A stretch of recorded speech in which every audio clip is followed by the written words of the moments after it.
ఎప్పుడు నన్ను నేను మెయిన్ లీడ్గానే అనుకుంటానండి.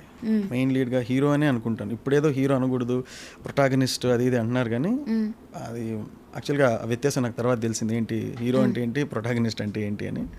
ఓకే, ఎనీవేస్ నేను ఎప్పుడు మెయిన్ లీడ్గా ఉండాలి. ఒక సినిమానంతా భుజం మీద వేసుకొని, నాకు ఒక సినిమాని మొత్తం భుజం మీద వేసుకొని ముందుకు తీసుకెళ్ళడం అనేది ఎఫర్ట్లెస్గా చేయగలను అని నా నమ్మకం. సో నేను ఎప్పుడు మెయిన్ లీడ్ అవ్వాలని నా ఉద్దేశం. కానీ ఫేమస్ అయిన మూవీస్ అన్నిట్లో కూడా క్యారెక్టర్ ఆర్టిస్ట్గా చేశారు. వన్ ఆఫ్ ద అంటే ఇంపార్టెంట్ రోల్స్ చేస్తూ వచ్చాను. కానీ నాకు ఎప్పుడు కూడా ఇప్పుడు ఏదైనా సినిమా చూస్తున్నా అనుకోండి, సినిమా చూస్తున్నా అంటే ఇతను ఎలా చెప్పాడు, ఆ కమెడియన్ ఆ డైలాగ్ ఎలా చెప్పాడు, అలా ఉండదు నాకు. మెయిన్ లీడ్ ఏం చేస్తానో నేనైతే ఎలా చేయగలను, ఇది ఇంకా బెటర్గా చేయగలను, నాకన్నా ఇతను బెటర్గా చేస్తున్నాడా, ఏం చేయగలను, ఫోకస్ మొత్తం అక్కడే ఉంటుంది, చుట్టుపక్కలకి వెళ్ళనే వెళ్ళదు. అది కూడా ఒక గ్రూవ్లో కూర్చుంది, అది అంతే. ఇంకా దాన్ని ఎవరు తీయలేకపోతున్నారు. Okay, how do you rate self in your self in acting? 10 out of 10 అంటే మీకు మీరు ఎంత రేటింగ్ ఇచ్చుకుంటారు? అంటే ఇది కొంచెం సబ్జెక్టివ్ ఇదండి. అంటే నాకు ఎప్పుడు చాలా చెయ్యాలని ఉంటుంది, కానీ చాలా నేర్చుకోవాల్సింది ఉందని కూడా అనిపిస్తుంది. So I cannot rate more. నేను ఐఎమ్ లైక్ మేబీ 5. 5 బ్యాలెన్స్ చేద్దామనేసి మధ్యలో నెంబర్ చెప్పేసారా? ఓకే, అంటే ఒక యాంగిల్లో నాకు నేను బిలీవ్ చేసేది ఏంటంటే, ఒక కొబ్బరి మట్టలో మీరు చూసుంటారు, చాలా అమాయకమైన ఒక ఫన్నీతో కూడిన తమాషాతో కూడిన అమాయకత్వం. అక్కడ నుంచి నేను ఒక సైకోపాత్ వరకు నేను ఆ కళ్ళల్లో ఆ మూల నుంచి ఈ మూల దాకా ఆ రేంజ్, అంత రేంజ్లో చేయగలను.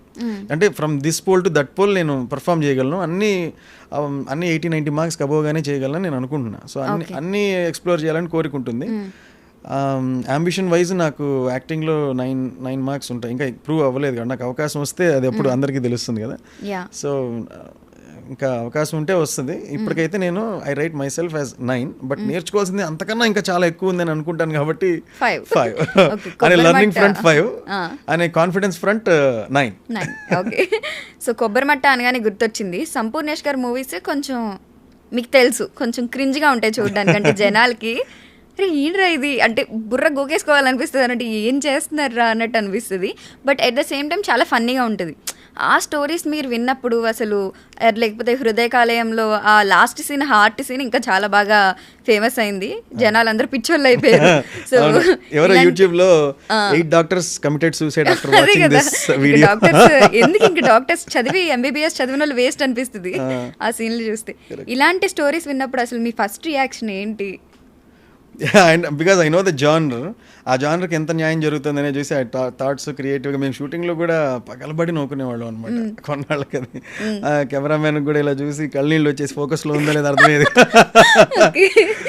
ఆయనకు అర్థమయ్యేది కదా. ఆయన ఇలా చూసి పక్క వచ్చి నవ్వుతునేవాడు, మేము యాక్ట్ చేస్తారు చూసేవాళ్ళు, ఆయన పడిపడి నవ్వుతునేవాడు. అలాగే 2-3 టేక్లు సరదాగా ఫుల్ జాలీగా ఉండేది. Okay, what kind of person అసలు సంపూర్ణేష్ గారు అంటే? ఆయన is a very sincere person. Very sincere. Off screen on screen ఒకటేలా ఉంటారంటే, ఆన్ స్క్రీన్ చాలా కామెడీగా అనిపిస్తారు కదా, బయట కూడా అలాంటి పర్సన్? బయట అలాంటి పర్సన్ కాదు. Okay, is a very genuine person, very sincere person, very good friend. And ఇప్పుడు కూడా ఫోన్ చేస్తే అన్నగారు చెప్పండి అండి, సంపు ఇదేమన్నా టీజర్ వచ్చింది నేను షేర్ చేస్తావా అన్నా అనుకోండి, చేస్తావా అనకూడదు అన్నగారు, మీరు చెయ్యి అనాలి అంటాడు. Such a nice guy he is. చాలా తెలివైన వాడు సంపు, చాలా తెలివైనవాడు. మీకు తెలియదు నేను చెప్పాలి ఏదన్నా అంటే, ఎంత మంచి ఎంత కైండ్ హార్టెడో equally he is intelligent also. Okay, so ఇందాక మీరు 9-5 రేటింగ్ ఇచ్చుకున్నారు కాబట్టి మీ యాక్టింగ్ మేము చూసాము కొన్ని వీడియోస్లో, చాలా బాగా అనిపించింది. నేను కొన్ని మూడ్స్ ఇస్తాను, మీరు చేయాలి. ఓకే, మూడ్స్ మంచి మూడ్స్ ఇస్తాను. ఫస్ట్ ట్రై చేస్తాం, బాగా వస్తే ఉంచండి, బారాపోతే తీసేయండి. సార్ వింటున్నారు కదా సార్ మీరు? ఓకే, ఫస్ట్ కోపం. నేను నా మీద కోపం పడడం లేదండి. అంటే యాక్చువల్గా కొంచెం ఇక్కడ చేదస్తం ఉంది, అది కూడా చెప్తాను. మామూలుగా యాక్ట్ చేయమంటే ఏ క్యారెక్టర్ కోపం చూపించాలి అనేది ఒక క్వశ్చన్ వస్తుంది. ఏ క్యారెక్టర్ సమాధానం లేదు. అందుకే ఇప్పుడు ఫర్ సపోజ్ కోపం 100 రకాలుగా చూపించవచ్చు. ఇప్పుడు స్వాతి ముత్యంలో కమల్ హాసన్ క్యారెక్టర్ అనుకోండి, అతని కోపం ఒకలా ఉంటుంది. అదే ఒక విలన్ అనుకోండి, అతని కోపం ఇంకోలా ఉంటుంది. హీరో అనుకోండి, ఇంకోలా ఉంటుంది. సో అట్లా అందులో వేరియేషన్స్ 3-4 ఉంటాయి. కోపం అంటే ఇప్పుడు ఏ రకమైన కోపం అనే క్వశ్చన్ వస్తుంది. తక్కువ అడిగారు కాబట్టి చేయాలని ఏది పడితే చేయడానికి ఎందుకో ఇష్టం ఉండదు. ఏదో కోపం ఏదో కోపం. ఫర్ ఎగ్జాంపుల్ నేనున్నాను, ఇప్పుడు క్వశ్చన్ అడిగిన ఏదో పిచ్చి క్వశ్చన్ అడిగాను, అప్పుడు మీ రియాక్షన్ కోపం. ఓకే,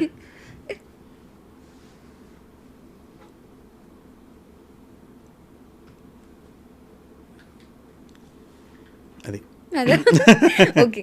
ఒకవేళ ఇంకా చాలండి.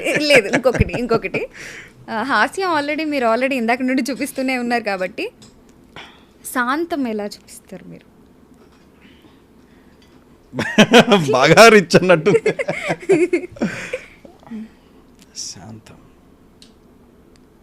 శాంతంకి ఎలా చూపిస్తామండి? లేదా అమాయకత్వం చూపించండి, కరుణ ఆ టైప్లో ఏదన్నా.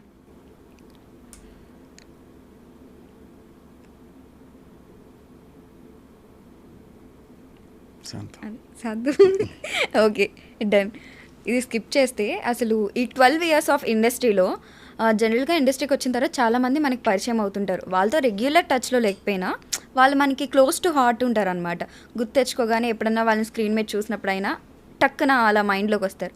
ఒకవేళ ఏదన్నా మీకు హెల్ప్ కావాలంటే ఈ 12 years ఇండస్ట్రీలో మీ క్లోజ్ ఫ్రెండ్స్ ఎవరు? ఎవరు లేరండి ఇండస్ట్రీలో. ఎవరు క్లోజ్ ఫ్రెండ్స్ లేరు ఇండస్ట్రీలో కాదు మీరు అడిగింది. ఏక్ నిరంజన క్లోజ్ ఫ్రెండ్స్ ఎవరు అంటే పని చేస్తాం వెళ్ళిపోతాం అంతేగాని క్లోజ్ ఫ్రెండ్స్ ఎవరు లేరు. ఓకే. అంటే ఇప్పుడు ఏదైనా హెల్ప్ కావాలంటే లైక్ ఇండస్ట్రీ పరంగా ఇందాక మీరు ప్రమోషన్ అలా అన్నారు కదా, సంపూర్ణేష్. ఆ టైప్లో ఏదన్నా ఫర్ ఎగ్జాంపుల్ మీరు ఒక మూవీ తీసారనుకోండి హీరోగా, ఇప్పుడు సూపర్ హిట్ అవుతుందా లేదా మీకు తెలీదు, రిలీజ్కి ముందే మీకు ఒక సపోర్ట్ కావాలి, ఒక బిగ్ పర్సన్ నుండే, డైరెక్టర్ నుండే, హీరో నుండే, అలా మీకు క్లోజ్ ఎవరు అనేసి? ఇంకా సంపు ఒకడే కొంచెం ఫోన్ చేసి ఎప్పటికైనా ఫోన్ చేసి అడగగలిగింది. నేను ఎప్పుడు అడగలేదు, ఎప్పుడన్నా కనపడినప్పుడు ఆప్యాయంగా పలకరించుకుంటాం అంతేగాని అంత ఎప్పుడు ఫోన్ చేసి మాట్లాడి సంతోషాలు బాధలు అలా చెప్పుకునే ఫ్రెండ్స్ అంటే ఎవరు లేరు ఇండస్ట్రీలో, ఎవరు లేరు. ఓకే. ఇండస్ట్రీకి వచ్చిన తర్వాత ఓకే, అసలు ఇండస్ట్రీకి ముందు అసలు మీరేంటి? హీరో అవ్వకపోయి ఉంటే ఏమయ్యేవారు? హీరో అవ్వకపోయి ఉంటే సాఫ్ట్వేర్ ఇంజనీరో ఏదో అయ్యి ఉండేవాడిని, లేకపోతే ఇది మాట్లాడడానికి సంబంధించింది ఏదైనా అయ్యి ఉంటానేమో అనుకుంటున్నా. అంటే అంతకుముందు జాబ్ ఏదైనా చేశారా లైక్ ఇండస్ట్రీకి రాకముందు? చేశానండి, నేను సిబల్ సిఆర్ఎం మీద వర్క్ చేశాను. ఓకే. అది కూడా లైక్ ఫారెన్ కూడా వెళ్ళారు? అక్కడే ఫ్లోరిడాలో వర్క్ చేశాను నేను. ఓకే. యూఎస్లో ఎంఎస్ చేశాను. ఎంఎస్ చేసిన తర్వాత అక్కడ ఫ్లోరిడాలో జాబ్ చేశాను కొన్నాళ్ళు. దాని తర్వాత జాబ్ చేసేటప్పుడు పొద్దున్నే 6:30-7 కల్లా బయలుదేరి వెళ్ళాలి, 7:30 కల్లా ఆఫీస్లో ఉండాలి. డ్రైవ్ ఒక 10 miles ఎంత దూరం ఉండేది. పొద్దున్నే లేచేటప్పుడు కళ్ళు ఎర్రగా ఉండేవి, అంటే నిద్రపోవాలని కోరిక ఉండేది కానీ కళ్ళు తెరిస్తే చింతనిప్పులా ఎర్రగా ఉండేది. ఏం బతుకురా ఇది, ఎందుకు లేస్తున్నారు ఇంత అర్లీగా, వెళ్ళి ఏం చేయాలి? నేను ఆఫీస్ నుంచి ఇంటికి వచ్చిన తర్వాత ల్యాప్టాప్లోనే ఇండియా ఉండేది, ఓపెన్ చేస్తే ఫ్రెండ్స్ ఇండియా, అప్పుడప్పుడే యూట్యూబ్ అది గ్రో అవుతుండింది. ఆ షార్ట్ ఫిల్మ్స్ తెగ తీసేవాళ్ళు, నా మనసంతా అటు ఉండేది. రాత్రి లేట్ చేసి 1:30-2 వరకు ఆ పనులు ఏవో చూసుకొని మాట్లాడుతూ ఉండేవాడిని. 2:30 పడుకొని 5:30 లేచేటప్పటికి ఎలా ఉంటుందో ఆలోచించండి. నాకు రాత్రి అది ఇష్టం అనమాట. ల్యాప్టాప్ తీసుకుని ఒళ్ళో పెట్టుకుంటుంటే ఏదో చిన్న పిల్లవాడిని ఒళ్ళోకి తీసుకుంటున్నాడు, అంత ప్రేమగా తీసుకున్నాడు, ఎందుకంటే ఓపెన్ చేస్తే అంత ఇండియా ఉంటుంది కదా. సో అంత ఇష్టంగా ఉండేది కాబట్టి రాత్రి లేట్ అయ్యేది, పొద్దున్న నిలబుద్ధి అయ్యేది కాదు, ఆఫీస్లో పర్ఫామ్ చేయబుద్ధి అయ్యేది కాదు, పర్ఫామ్ చేయలేను ఎందుకంటే మనసు అక్కడ లేదు కాబట్టి. బేసిక్గా నా వ్యక్తిత్వం ఎలాంటిదంటే ఎక్కడున్నా మనం టాప్ పర్ఫార్మర్స్లో ఉండాలి అనేది నా ప్రత్యేకమైన నాకు ఇష్టం అనమాట. నేను అక్కడ ఉంటాను, అంతకన్నా తక్కువలో ఉంటే నాకు నేనే నచ్చను. సో నేను అక్కడ ఆఫీస్లో టాప్ పర్ఫార్మెన్స్లో కాదు కదా, మిడిల్లో కూడా కాదు, బాటమ్ నుంచి 3rd or 4th ఉన్నాను. టీమ్ లీడర్కి పిలిస్తే భయపడడం, ఏదైనా పని ఇస్తే అమ్మో మళ్ళీ పనే అనుకోవటం, అసలు నాకు నేనే ఒక వీక్ పర్సన్ లాగా, ఒక ఆత్మవిశ్వాసం లేని ఒక వ్యక్తిలాగా కనపడ్డాను. అలాంటి బతకటం, మనకి ఇష్టమైన చోటు ఉండి పోరాటం చేస్తుంటే బాగుంటుంది కదా అని మళ్ళీ రివైండ్ చేసుకోలేము కదా లైఫ్. సో ఉండేది ఒక లైఫే, గుడ్ ఆర్ బ్యాడ్ ఇష్టం ఉన్న చోటే ఉందామని నేను ఇండియా వచ్చారు. సో ఇండియా వచ్చింది మెయిన్ యాక్టర్ అవ్వడానికేనా? అదే ఎయిమ్తో వచ్చారా? యాక్చువల్గా నాకు తెలియదు నేను మంచి యాక్టర్నా కాదా అని నాకు అప్పటికి తెలియదు. వచ్చేటప్పటికి నాకు కొన్ని టాలెంట్స్ ఉండేవి, అంటే అందరూ చెప్తుండేవాళ్ళు, అంటే నేను ఏ పని చేసినా చాలా సిన్సియర్గా చేస్తా, చాలా ఇష్టంగా చేస్తాను. ఆర్ట్ సైడ్, అందులో నేను ఫోటోగ్రఫీ బాగా చేసేవాడిని, లిరిక్స్ బాగా రాసేవాడిని, డైలాగ్స్ బాగా రాసేవాడిని, కథలు బాగా రాసేవాడిని, బాగా చెప్పేవాడిని. ఏదైనా సినిమాకి వెళ్ళి వచ్చానంటే మా రూమ్లో ఉండే వాళ్ళు అందరూ సినిమా చూసేస్తారు వితౌట్ ఎనీ టికెట్. నన్ను ఒకటి పంపిస్తే చాలు సినిమాకి అందరు చూడొచ్చు అని అనుకునేవాళ్ళు. స్టూడెంట్స్ అప్పుడు అందరి దగ్గర డబ్బులు ఉండేవి కాదు కదా, సో నన్ను ఒకటి పంపించి నా ద్వారా కథలు అందరూ వినేవాళ్ళు అనమాట. అలా ఉండింది. అంటే ఆ నరేషన్స్, ఆ interest with dialogues, with emotions, with fights, డాన్స్లు అన్నీ కలిపి, అంటే ఒకటి ఎక్సైటెడ్గా చెప్తుంటే చూసేవాళ్ళకి ఎలా ఉంటుంది, చేసేవాడికి ఎలా ఉంటుంది, వాడికి ఎంత పిచ్చి ఉంటే చేస్తుంటాడు, అలా ఉండేది. అలా సేమ్ మీరు ఇప్పుడు పాడ్కాస్ట్ చెప్తున్నట్టు అది జస్ట్ 10%, అందులో కొంచెం డిగ్నిఫైడ్గా ఉండాలి కదా. ఇక మా రూమ్లో కానీ మా ఫ్రెండ్స్తో కానీ ఉండేటప్పుడు మొత్తం అన్ని స్టెప్పులు, డైలాగులు అన్నీ చేసి చెప్పేవాడిని. అదొక నరేషన్స్ బాగా చేసేవాడిని. ఇంకా ఏదైనా ఇలాంటివి ఉంటాయి కదా మంచి మంచి స్టోరీస్, జీవితానికి ఉపయోగపడే స్టోరీస్ని నేనే క్రియేట్ చేసి అనుభవాల్ని జోడించి అవి చెప్పేవాడిని. డాన్స్ పిచ్చి డాన్స్ అంటే చిరంజీవి గారి ఇన్ఫ్లుయెన్స్ హెవీగా ఉంది. ఆయన డాన్స్ అంటే నేను చెప్పేవాడిని, మనకి ఇండియాలో కూచిపూడి భరతనాట్యం ఉన్నట్టు ఇంకో సాంప్రదాయం ఉంది, దాని పేరు చిరంజీవి డ్యాన్స్ అని అనేవాడిని. ఎందుకంటే ఆయన డాన్స్లో కూడా ముద్రలు ఉంటాయి, ఆయన డాన్స్లో కూడా ఆ హొయ్యలు ఉంటాయి, కులుకులు ఉంటాయి, కుంగడాలు ఉంటాయి. ఆ ప్రతి పదాన్ని పలకటం, దాన్ని ఆస్వాదించడం, every word he spells lyrics పాడేటప్పుడు ప్రతి దాని అర్థం తన మొహంలో కనపడుతూ ఉంటుంది. అందుకే పక్కన హీరోయిన్ ఎంత హాట్గా ఉన్నా కళ్ళు చిరంజీవి గారి మీదకి వెళ్ళేవి. ఆయనకున్న గ్రేస్, ఆయనకున్న అట్రాక్షన్, ఆ మెస్, ఆ చార్మ్, ఏమంటారు దాన్ని, చరిష్మా అలా ఉంటుంది అనమాట.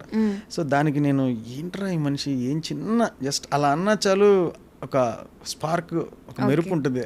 అలా చాలా ఆయన్ని చూసి ఇన్స్పైర్ అయ్యారు యాక్టర్గా అనుకోవచ్చా? డాన్సర్గా డాన్సర్గా నాకు అందుకే చెప్తున్నాను నేను, చిరంజీవి గారి డాన్స్ అంటే అంత పిచ్చి. కళ్ళకు కూడా ఆయన డాన్స్లు వచ్చేవి. ఆయన కలిసి సార్ నెక్స్ట్ సినిమాలో ఏం స్టెప్లు ఉండబోతున్నాయి అని అడిగేవాడిని కల్లో, అలా ఉండేవి. కల్లోనా? నేను ఇంకా రియల్గా అనుకున్నాను. రియల్గా ఇక్కడ నేను కాలేజీలో చదువుకున్నప్పుడు ఈయన డాన్సులు చూసి కల్లో కూడా ఆయనకి వచ్చేసి క్లాస్లో పాఠాలు వింటున్నా సరే ఆ స్టెప్ ఏముంటుంది, ఈ స్టెప్ ఎలాగా. అప్పుడు యూట్యూబ్లో అవేం లేవు కాబట్టి స్టెప్ మనం ఇంట్లో వెయ్యాలంటే రెండోసారి చూడాలంటే మళ్ళీ టికెట్ కొనుక్కొని వెళ్ళాల్సిందే. ఆ స్టెప్ ఇంకోసారి చూడాలంటే మనకి యూట్యూబ్ లేవు. ఎంత చూస్తే ఫోటోగ్రాఫిక్ మెమరీలో అదే గుర్తుపెట్టుకుని బయటికి రావాలి. నాలాంటి పిచ్చోళ్ళు ఇంక 2-3 ఉంటే అందరం కలిసి ఆ స్టెప్ని ఫామ్ చేస్తాం అనమాట. అరే నాకు ఇక్కడ దాకా వచ్చు, దీని తర్వాత ఏదో చేస్తారు, దీని తర్వాత ఏంటి, అప్పుడు చిన్న క్యాసెట్లు కదా, అందరూ డబ్బులు వేసుకొని క్యాసెట్లు కొని అవన్నీ చేసి అలా చేసేవాళ్ళం. సో డాన్స్ నేను పుల్లారెడ్డి కాలేజ్ కర్నూలులో నాకు ఫస్ట్ అవకాశం మా కాలేజ్ డే అప్పుడు ఇచ్చింది డాన్స్ చేయమని, స్టేజ్ ఫస్ట్ టైం. ఆ స్టేజ్లో డ్యాన్స్ ఇంకా నేను మైమర్చిపోయి చేసుకునేటప్పటికి కాలేజ్లో అందరూ గుర్తుపట్టేవాళ్ళు, ఇతను మంచి డాన్సర్. అది ఇప్పటికీ ఉందా టాలెంట్? డాన్స్ ఉందని అనుకుంటున్నానండి. ఈ మధ్య కొంచెం కాల్ స్ప్రెయిన్ అయ్యి గత 4 monthsగా చేయట్లేదు, చేస్తాను. ఓకే, ఇండస్ట్రీకి యాక్టర్గా రావాలనుకున్నారు, బాగానే ఉంది. బట్ వద్దాం అనుకున్నప్పుడు మీకేమన్నా ఇన్సెక్యూరిటీస్ ఫామ్ అయ్యాయా? అంటే చాలామంది నువ్వు యాక్టర్ అవుతావా, నువ్వు అవ్వగలవా, నువ్వు చేయగలవా, ఇండస్ట్రీ అంటే చిన్న మాట అనుకుంటున్నావా, చిన్న పని అని మనల్ని లాగేసే వాళ్ళు ఎక్కువ ఉంటారు మనం ఎదగాలి అనుకున్నప్పుడు. సో ఇలాంటివి మీరు ఏమైనా ఫేస్ చేశారా? అదే ఎందుకు ఈ టైంలో ఇంత యూటర్న్ తీసుకోవటం, ఈ రెసిషన్లో జాబ్ తెచ్చుకోవడం చాలా కష్టం. అలాంటిది రెసిషన్లోనే జాబ్ తెచ్చుకున్నావు, ఈ టైం దొరక మంచి జాబ్, అప్పుడే నెలకి 3-4 లక్షలు శాలరీ ఉండేది. అదంతా కష్టపడి సంపాదించి వదిలేసి ఇప్పుడు మళ్ళీ ఫ్రమ్ జీరో అంటే అసలు ఈ ఫీల్డ్ కాదు, అక్కడ ఎవరు ఉంటారో తెలియదు, అక్కడ ఎలా ఉంటారో తెలియదు, మనకు సంబంధించిన వాళ్ళు ఎవరు లేరు, హ్యాండ్ ఇచ్చి పైకి లాగేవాళ్ళు లేరు, ఏమీ తెలీదు, జీరో. అలాంటప్పుడు నువ్వు ఈ ఇండస్ట్రీలో రావడం ఏంటి, యూటర్న్ ఈ టైంలో అవసరమా, అది ఇదే అని అన్నారు. నాకు అది చేయడం ఇష్టం లేదు, ఇక్కడ ఏదో ఉందనుకున్నాం, ప్రయత్నించడం బెటర్ కదా. నేను ఒక బుక్లోనో అంటే నేను అప్పుడు ఈ డెసిషన్ తీసుకున్న టైంలో జాక్ క్యాన్ఫీల్డ్ రాసిన పవర్ ఆఫ్ ఫోకస్ అని ఒక బుక్ చదువుతున్నా, చాలా ఇన్ఫ్లుయెన్స్ చేసింది ఆ పుస్తకం. అందులో మీరు లాస్ట్ చర్మాంకంలో ఉండేవాళ్ళు బెడ్ మీద ఉంటారు కదా, డెత్ బెడ్ అనుకోండి, లేదా డెత్ బెడ్ కాకపోయినా లాస్ట్ ఇంకా 80 years అట్లా పండు ముసలు అయిపోయిన వాళ్ళని ఎవరైనా అడిగితే నేను ఆఫీస్కి ఇంకొన్ని రోజులు వెళ్ళి ఉంటే బాగుండని ఎవరు అనరు. నాకు చిన్న బిజినెస్ పెట్టాలని ఉండేదిరా, ఇంతవరకు ఆ రిస్క్ తీసుకోలేదు, లేదా నాకు నాటకాలు వేయాలని ఉండేదిరా, మా నాన్న అడగాలంటే భయపడ్డాను, లేకపోతే ఇంకోటి చిన్నది ఏదో చేద్దాం అనుకున్నాను రా, చేయలేకపోయాను, ఇవి ఉంటాయి రిగ్రెట్స్. మనం కూడా అదే ప్లేస్లోకి వెళ్తే కానీ మనం ఆ రిగ్రెట్ పడకుండా అప్పుడు వెళ్ళి మనం కూడా ఆ రిగ్రెట్ పడాలా, అవసరం లేదు కదా. అదేదో ఆ అటెంప్ట్స్ ఏదో, ఆ ట్రయల్స్ ఏదో, ఆ ప్రయత్నం ఏదో ఇప్పుడు చేస్తే చివరాఖరికి అదే అన్నీ చేసాంరా, దేహంలోనూ సక్సెస్ కాలేదు, హ్యాపీ, అలానే ఉండొచ్చు కదా, అలా అయినా వీ కెన్ ఫైండ్ హ్యాపీనెస్ కదా. సో ఆ ప్రయత్నం అనేది బలంగా చేయాలి అనేది నా మెయిన్ మోటివ్. సో ఇక్కడికి వచ్చిన తర్వాత ఎవరు తెలియదు, ఇక్కడికి వచ్చాక ఫొటోస్ అవి ఆఫీసుల్లో ఇవ్వండి అన్నారు. ఆఫీసుల్లో ఇవ్వండి అంటే ఆఫీసులు ఏంటి, నేను వచ్చింది ఆఫీస్ నుంచే కదా, ఆఫీస్ వద్దనే కదా వచ్చింది, ఇక్కడ కూడా ఆఫీస్ ఏంటి అంటే సినిమాలకు ఆఫీసులు ఉంటాయి కదా, సినిమాకి థియేటర్స్ కదా ఉండాల్సి, ఆఫీస్లా అని అనేవాడిని. Look at my innocence. So అంత ఇన్నోసెంట్గా ఉండేవాడిని.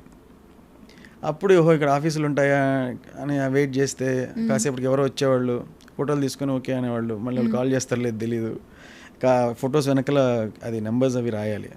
నేను ఇంట్లోనే రాసుకోకుండా అక్కడికి వెళ్ళి రాసేవాడిని. అక్కడ ఆఫీస్లో ఎక్కువసేపు ఉండొచ్చు కదా, ఒక 5 నిమిషాలు ఎక్కువ ఉండొచ్చు కదా అని వాళ్ళనే పెన్ అడగచ్చు, అడిగితే వాళ్ళు ఆగండి నేను లోపలికి వెళ్ళి తెచ్చిస్తారు. అక్కడ పెన్తో రాసేటప్పుడు వాళ్ళకి మనకి చిన్న ఫ్రెండ్షిప్ ఏర్పడచ్చు. సో ఆ ఎక్స్ట్రా 5 minutes అక్కడ ఎవరో డైరెక్టర్ రావచ్చు. ఎందుకంటే ఈ సినిమా ఆఫీసులకి మనల్ని అక్కడ గంటల కూర్చోబెట్టరు కదా, లోపలికి పిలిచిన తర్వాత అక్కడ తీసుకొని థ్యాంక్ యూ అనేసి పంపించేస్తారు. ఆ గబుక్కున అంత కష్టపడి లోపలికి వెళ్ళి 5 నిమిషాలు బయటికి రావాలంటే కొంచెం బాధ కదా, ఎంతో కష్టపడితే కానీ ఆఫీస్లోకి వెళ్ళలేం. అవును. అలా వెళ్ళిన తర్వాత ఎక్కువసేపు అక్కడ స్టే అవ్వాలి అని చెప్పి ఓకే. ఆ నెంబరు పేరు రాసి ఇవ్వండి